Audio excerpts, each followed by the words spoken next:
This movie is about stars and galaxies. You're going to go ahead and take notes in your lab notebooks just like before. Please make sure you write down any of the writing in yellow. Please also make sure you write down on the margin any questions you have. Stars. There are many different size stars. Our sun is considered an average size in terms of its mass. Here you can see our sun compared to the star Sirius A, which is a very bright star in the night sky. But there are other stars that have quite different sizes than our sun. Here's our sun compared to Betelgeuse. Betelgeuse is a super red giant. If it was located at the center of our solar system, where our sun is, it would extend all the way out through Mercury, Venus, Earth, Mars, and into about half of the asteroid belt. To give you an idea about the size of the planets compared to the stars and the stars compared to each other, here's the terrestrial planets and the dwarf planet Pluto. You can see their sizes relative to each other. Earth and Venus, again, being about twins, very similar in size. When you compare them with the gas giants, you can see how much larger the gas giants are compared to the terrestrial planets. Then you can compare all of the planets with the size of the sun. The sun is much, much, much larger than all the other planets combined. Remember, the sun has about 99% of all of the mass in our solar system is inside the sun. You can also compare the sun to other stars. There isn't really anything special about the sun in terms of it being a star. It just happens to be our star. You can see Sirius, Pollux, and Arcturus. Arcturus and Sirius are both very bright stars in the night sky. And then compared to super red giants and red giants like Betelgeuse and Antares, the sun is way down here and it's so small that you can barely see it, and Jupiter is invisible at this size of the scale. There are many different sizes of stars. Stars also can have different surface temperatures, just like a candle flame. Candle flame, you know, the red at the top is the coolest part, yellow is going to be in the middle, and the blue is going to be the hottest.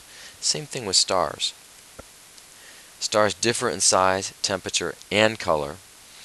Here's an example of a red star. This actually is Betelgeuse in the constellation of Orion. You can look outside tonight and see Orion.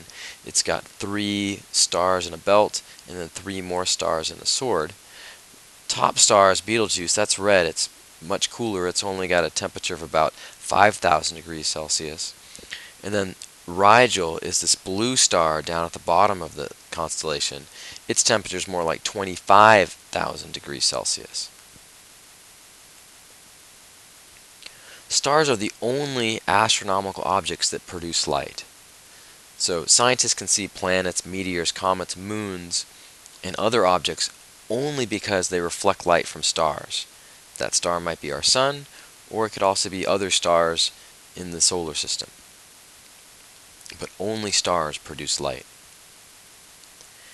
Galaxies are really interesting objects. Galaxies are groups of billions of stars and gas and dust that's held together by gravity. There are several different types of galaxies, which we'll get into in just a minute.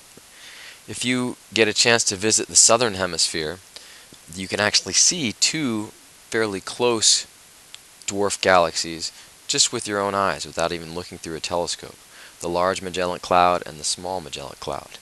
There's one galaxy that you can see, the Andromeda Galaxy, from the northern hemisphere, but it requires a really, really dark sky away from city lights, and you have to know just where to look. Or you can use binoculars or telescope and you can find it. We live in the Milky Way galaxy. This is an example of the Milky Way seen through infrared. There are 3 main classifications of galaxies. You'll need to know all 3 different types. Spiral is a very common kind. These are shaped like a flat pinwheel. You can see the spiral arms in this picture of this spiral galaxy. The Andromeda Galaxy is our closest large neighbor, and it also is a spiral galaxy. Elliptical galaxies is another type, and they're shaped like a large oval, or they can be spherical as well. These three are all elliptical galaxies. This little dark line through the center of this one actually is a dust cloud that's between this elliptical galaxy and the Earth. So it's not actually a part of the galaxy.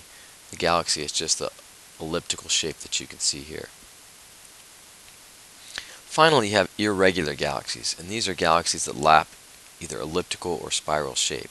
Many scientists believe that irregular galaxies have been formed because two galaxies have collided, and so their shapes, whether elliptical or spiral or something else, has changed basically, and you now have an irregular pattern. The Virgo cluster has about 160 large galaxies and 2,000 dwarf galaxies, so there are a lot, billions of galaxies out there. Go ahead and take a look at this picture and give yourself a couple of seconds to count as many galaxies as you can. If you want to pause it to give yourself a full 60 seconds, go for it. And in this picture, it's actually easier to count the things that are not galaxies.